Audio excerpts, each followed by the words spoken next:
नमस्कार। जीविता TV channel में आप सभी का स्वागत है। मैं हूं प्रोफेसर डॉक्टर एन.पी. सिंह। आज का विषय है कि culture as a healing science, और इसकी पहली कड़ी में हम बात करेंगे अक्षय तृतीया। लेकिन उससे पहले आप सभी से निवेदन है कि आप इस चैनल को लाइक करें, सब्सक्राइब करें, शेयर करें, कमेंट लिखें, और आप और किस विषय पर जानना चाहते हैं उसके बारे में भी ज़रूर लिखें। अब हम लोग अपने विषय पर आते हैं कि culture as a healing science, और उसमें आज हम बात करेंगे अक्षय तृतीया पर। सबसे बड़ी बात है कि जिस भी सभ्यता के विकास में जहाँ जहाँ सांस्कृतिक विकास हुआ है या संस्कृति की जड़ें मजबूत हैं, वहाँ और जहाँ सभ्यता के साथ शायद सांस्कृतिक विकास उस रूप में नहीं हुआ है, दोनों के समाज की चेतना के स्तर पे कहीं ना कहीं एक गैप या एक अंतराल देखा जाता है। और भारतीय जो संस्कृति है उसको कभी कभी एक छोटे दायरे में समेटने की कोशिश की जाती है, या उसको कभी कभी एक रूढ़िवादी सोच के साथ उसका रिप्रेजेंटेशन भी किया जाता है, या उसको उसी रूप में स्थापित करने की कोशिश की जाती है। और कभी कभी लोग समझ लेते हैं कि इसके पीछे ये महज एक ढकोसला है। आज जब विज्ञान इस स्थिति पर पहुंचा है, या यूं कहें कि विज्ञान ने नए नए शब्द गढ़े हैं, हमारी परंपरा में वो शब्द शायद किसी और रूप में थे, लेकिन अभी भी कल्चर जो हील करती है, कल्चर एक समाज को हीलिंग के स्तर पर ले आती है, एक वेलबींग के स्तर पर ले आती है, वो शायद अभी भी हम लोग उस चीज़ को समझने में कहीं ना कहीं अभी भी संकोच करते हैं या मानने में संकोच करते हैं। तो आज हम लोग विषय पर बात कर रहे हैं अक्षय तृतीया। अक्षय का मतलब ही अक्षय, माने जिसका क्षय न हो, ये जो कभी खत्म न हो, जिसकी कभी मृत्यु न हो, जिसका कभी विनाश न हो। अब ये स्थिति कब आ सकती है? आप मेटेरियलिस्टिक या भौतिक जगत की सोच से करेंगे तब तो कोई भी चीज़ है नहीं, या अगर थोड़ा सा उसको और विज्ञान की दृष्टि से देखें, या विज्ञान के गहन और दर्शन के गहन में जाएंगे, तो ये भी कहते हैं कि क्षय तो कभी होता ही नहीं, खाली रूप का ट्रांसफ़र होता है। चाहे ऊर्जा का ट्रांसफ़र कहें या हमारी परंपरा में कहें कि कुछ भी मरता नहीं, वो नश्वर है, एक से दूसरे रूप में परिवर्तित होता है। तो ये कहीं ना कहीं उस रूप में है। तो अक्षय की जब बात आती है, जो इस अक्षय को हम पारिभाषिक रूप में तो समझ लेते हैं कि किसी का क्षय नहीं होता है, लेकिन जब हम जिस एक व्यक्ति के रूप में हैं, एक समाज के अंग के रूप में हैं, या एक देश के अंग के रूप में है, या उससे भी बड़े कहें कि इस ब्रह्मांडीय जो सौर जगत हो या ब्रह्मांडीय जो सृष्टि हुई उस सृष्टि के एक अंग के रूप में है, तो हम उस रूप में कितने अक्षय हैं, कितने स्वस्थ हैं, और कितने वेलबींग के अंदर है या वेलनेस है। ये सबसे बड़ा मुद्दा है, या सबसे बड़ी बात है अक्षय तृतीया को। अक्षय तृतीया के इतिहास के बारे में मैं नहीं चर्चा करूंगा, वो आप सभी जानते हैं। इसका एक ऐतिहासिक महत्व है कि इसी दिन सतयुग और द्वापर की शुरुआत हुई थी। बहुत से हमारे देश के महापुरुषों का जन्मदिन भी आज का है, तो मैं उस पर नहीं जाना चाहता, वो आप सभी जानते हैं। लेकिन हमारे जब भी इस तरह की कोई भी दिन या दिवस होता है, उसको जब हम लोग सेलिब्रेट करते हैं या अपने जीवन का अंग मानते हैं या संस्कृति का अंग मान के, बहुत से ऐसे दिवस आते हैं जो मानते हैं, तो वो महज एक उत्सव का दिन नहीं होता है, वो हमारी अपनी सांस्कृतिक विरासत को एक बार फिर से जी लेने की प्रक्रिया होती है। और यह कहने का मतलब कि जो बरसों लाखों वर्षों से जो एक परंपरा चली है, एक सांस्कृतिक स्वस्थ परंपरा जो चली है, उस परंपरा जो हमारे जेनेटिक्स में है, हम उसको एक बार रिसाइकिल करते हैं। ये बहुत बड़ा महत्वपूर्ण बात है। अब हम आ जाते हैं कि अक्षय तृतीया में मूलतः 3 चीज़ें होती हैं, या 3 चीज़ें की जाती हैं। अब आप उसको बिहेवियरल साइंस मान सकते हैं आज की परिभाषा के हिसाब से, कि हम कुछ नई चीज़ें खरीदते हैं, कोई सोना खरीदता है, या कुछ नई चीज़ें करते हैं, नए काम करते हैं, या कोई भी शुभ काम, नए मतलब शुभ काम हम करते हैं। दूसरी चीज़ है कि हम इसमें आपको सोशल वेलबींग के रूप में जाते हैं और इंडिविजुअल वेलबींग के रूप में जाते हैं। मूलतः मेरा आज का विषय पर यही फोकस है कि culture as a healing science, और उसमें अक्षय तृतीया जब आती है तो इंडिविजुअल हेल्थ और सोशल हेल्थ या सोशल वेलबींग पर फोकस करती है। तो नंबर 1 मैंने कहा कि इसमें जो 3 चीज़ें घटती हैं, एक तो होता है कि हम कोई चीज़ नई चीज़ें खरीदते हैं, नंबर 1, कोई शुभ काम करते हैं, ये एक चीज़ हुई। दूसरा चीज़ होती है कि हम दान करते हैं, और तीसरी जो चीज़ होती है हम क्षमा करते हैं या क्षमा मांगते हैं। अब इस 3 बिंदु पर पूरे अक्षय तृतीया को हम थोड़ा समझने की या चर्चा करने की कोशिश करेंगे, तब पता चलेगा कि एक कल्चर, एक संस्कृति हमें किस रूप में, एक मनुष्य के रूप में, एक समाज के रूप में, या एक हमारे चेतनशील जगत के रूप में हमको कितने उच्चतर स्तर पर ले जाती है, कितने हायर लेवल पर ले जाती है, जिस लेवल पर शायद बहुत लोग नहीं समझ पाते, क्योंकि चेतना के स्तर पर अभी भी बहुत लोग उस चीज़ को देखते नहीं या चेतना को वो समझना नहीं चाहते। तो अब जब हम नई चीज़ें जब खरीदते हैं, इसका मतलब क्या है कि हम अपनी समृद्धि को स्वीकारते हैं या अपनी जीवन में ज़रूरत को एक्सेप्ट करते हैं।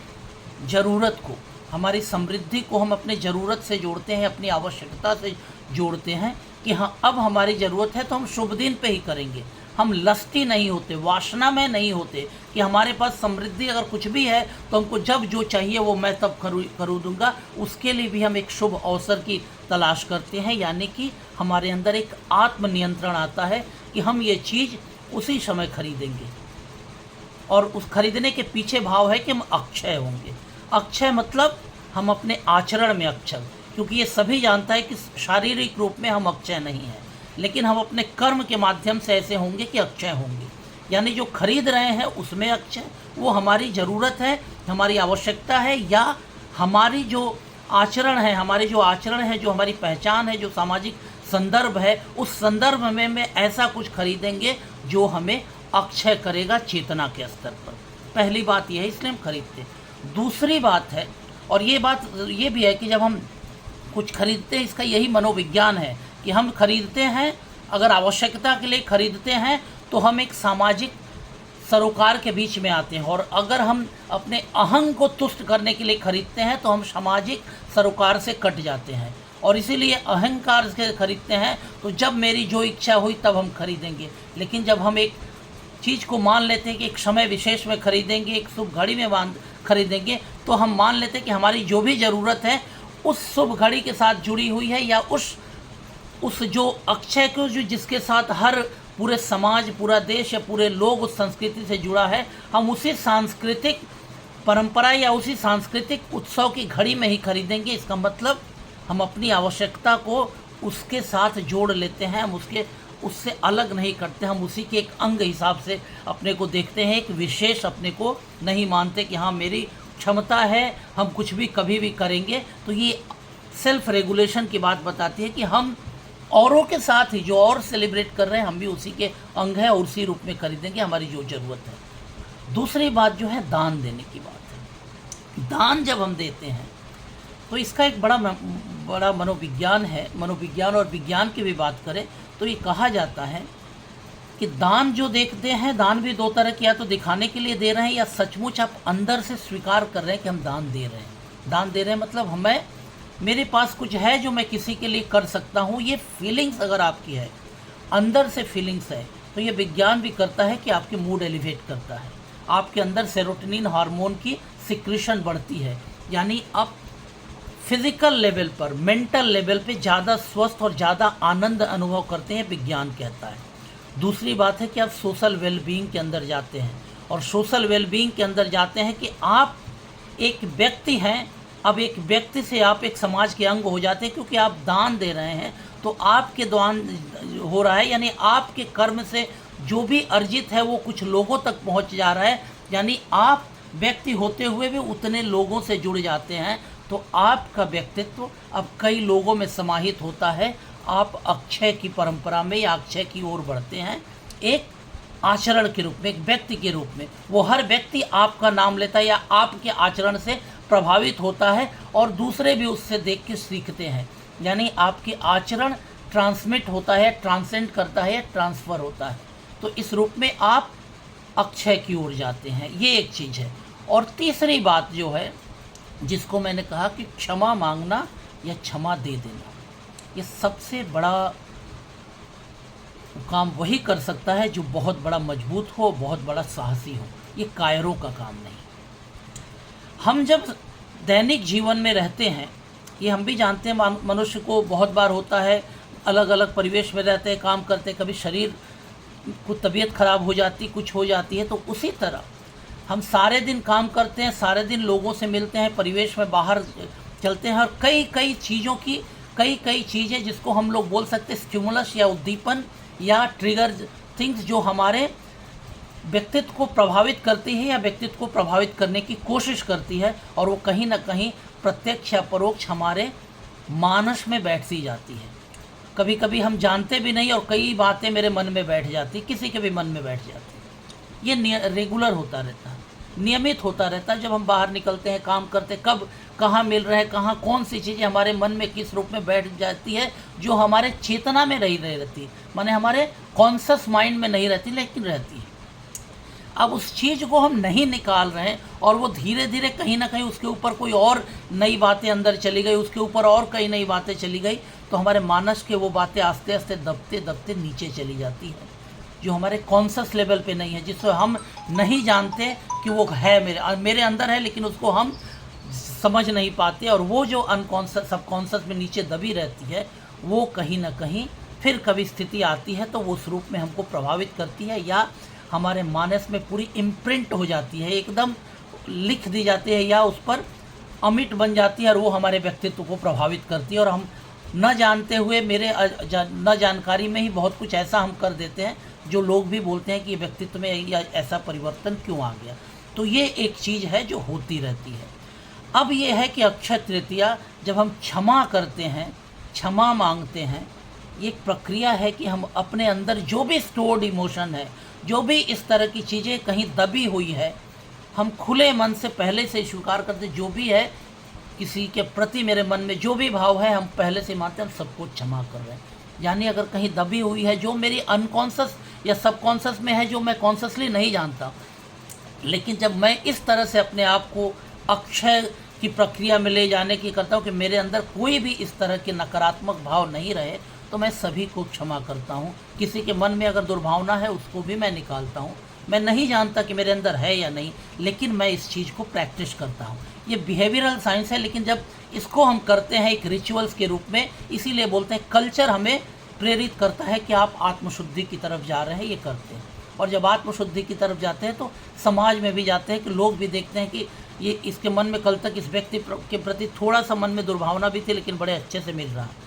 और ये हर 1 साल के बाद आता है, यानी आप हर 1 साल के अंदर अंदर अगर इस तरह से अपने आप को करते रहते हैं, तो आपको कोई भी इस तरह की इमोशन आपके अंदर बहुत गहरे तक इम्प्रिंट नहीं हो पाएगी, और आप बहुत अच्छे से अपने आप को मानसिक रूप से और एक सामाजिक प्राणी के रूप में बहुत स्वस्थ रखेंगे, और लोगों से आपका संपर्क साहचर्य अच्छा होगा। उसी रूप में अगर आप क्षमा मांगते हैं किसी से, इसका मतलब अगर कहीं आपसे गलती है तो आप उसके लिए भी क्षमा मांगते हैं, या कोई आपसे क्षमा मांगता है, किसी ने गलती किया तो अगर आपसे भी क्षमा मांगता है, तो उसकी गलती को भूल जाने की, क्योंकि उसने आपके साथ गलत किया, तो वो भी आपके पास इम्प्रिंट है कि हम इसको, या आपने किसी के साथ गलत किया है तो वो भी आपके अंदर इम्प्रिंट है कि भाई हम इस चीज़ को हम गलत नहीं मानते, क्योंकि ये अहंकार की बात आ जाती है कि हम नहीं मानेंगे। लेकिन जब आप इस भाव से आते हैं कि नहीं है, तो उसके प्रति आपका सम्मान बढ़ेगा कि उसके साथ मैंने गलत किया, या ये अपने मंदिर के जो मन में ये भाव बैठे जा रहे हैं कि हमने गलत भी किया, लेकिन उसको गलत मान नहीं रहे, तो ये भी हमारे सबकॉन्शियस माइंड में हम धीरे धीरे धीरे बैठाते जा रहे हैं, और उस चीज़ को हम परोक्ष रूप से सही साबित करते करते एक गलत को सही बना के अपनी पार्ट ऑफ पर्सनालिटी बना रहे हैं। तो ये अपने लिए क्षय कर रहे हैं, उसके लिए नहीं जिसके खिलाफ, जिसके साथ मैंने गलत किया, अपना क्षय कर रहे हैं। तो इस क्षय से निकलने के लिए आपका अक्षय वही है कि आप क्षमा मांगिए और क्षमा करिए। इस प्रक्रिया में करेंगे तो अक्षय तृतीया महज एक उत्सव नहीं है, अक्षय तृतीया एक परंपरा है।